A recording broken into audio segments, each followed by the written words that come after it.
អស់លោកលោកស្រីដែលជាអតិថិជនរបស់ក្រុមហ៊ុន NK Support Auto ជាទីគោរពហើយខ្ញុំបាទសូមបង្ហាញផលិតផលនៅក្នុងគម្រោង NK Support Auto ដែលបាននាំចូលមកចែកចាយរូបតាមវិទ្យាឋានដែលជាតម្រូវការរបស់អតិថិជនដែលត្រូវការខាងខ្ញុំមានការផ្គត់ផ្គង់ផលិតផលដូចជាប៊ូលីបាទយើងមានពី3ប្រភេទបាទកវែងកខ្លីបាទ3ផ្គត់ផ្គង់ទៅតាមវិទ្យាឋានសម្រាប់តម្រូវការអតិថិជនប្រើប្រាស់ឡានបាទអញ្ចឹង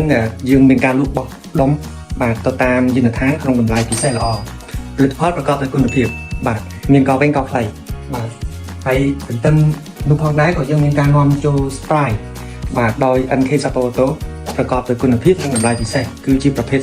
spray បាញ់លាងសម្អាតស្ងួតល្អបាទអត់កាត់ដៃអត់កាត់ស្រួលធានាជូនបាទអញ្ចឹងអស់លោកលោកស្រីនៅតាមវិទ្យាឋានមានតម្រូវការអាចតាក់ទងបាន spray ល្អក្នុងការលាងសម្អាតស្ងួតបាទតាក់ទងទៅនឹងការលាងគឺយើងលាងកអេកាទៀម៉ាស៊ីនអីស្អាតមែនទែនបាទហើយយើងក៏មានការគ្រប់គ្រងទៅលើប្រភេទបាទតម្រង់ប្រេងហើយនឹងអេម៉ាស៊ីនត្រជាក់អង្គដែរមានគ្រប់ប្រភេទបាទតម្លៃល្អតម្លៃបោះដុំហើយលើពីនេះក៏យើងមានការនាំចូលនៅផ្លាស្ទិកដែលជាតម្រូវការដាក់ប្រើប្រាស់បាទតាមប្រភេទដែរហើយយើងមានប្រភេទឈ្មោះផ្លាស្ទិករបស់យើងគឺមានគុណភាពល្អតម្លៃល្អ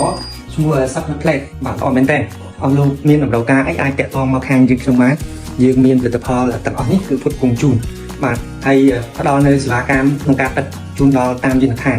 ហើយតម្លៃយើងផ្ដល់ជូននឹងតម្លៃពិសេសពីជាតិនេះបាននៅក្នុងទំហំនៃការបញ្ជាទិញបាទធំធានាគុណភាពនិងតម្លៃល្អជូនហើយយើងក៏មានប្រភេទប្រេងដែលត្រូវផ្គត់ផ្គង់ទៅតាមតម្រូវការតាក់ទងទៅនឹងទឹកស្អំទឹកអីបាទប្រេងប្រាំងប្រេងប៉ុងនេះយើងមានគ្រប់ហើយប្រេងទាំងអស់នេះគឺនាំចូលដោយ NK Support Auto សម្រាប់ផ្គត់ផ្គង់ទៅតាមយន្តដ្ឋាននិងឆ្លើយតបជូនអតិថិជនដែលមានតម្រូវការប្រកបដោយគុណភាពតម្លៃល្អហើយនឹងភាពស្របច្បាប់បាទក្នុងការនាំចូលផ្គត់ផ្គង់ចែកចាយនៅក្នុងប្រទេសកម្ពុជាយើងទាំងទីក្រុងភ្នំពេញនិងនៅតាមបណ្ដាខេត្តអាចតាក់ទងមកខាងយើងខ្ញុំបានលេខទូរស័ព្ទយើងនឹងផ្ដល់ជូននៅខាងក្រោមសូមអរគុណច្រើន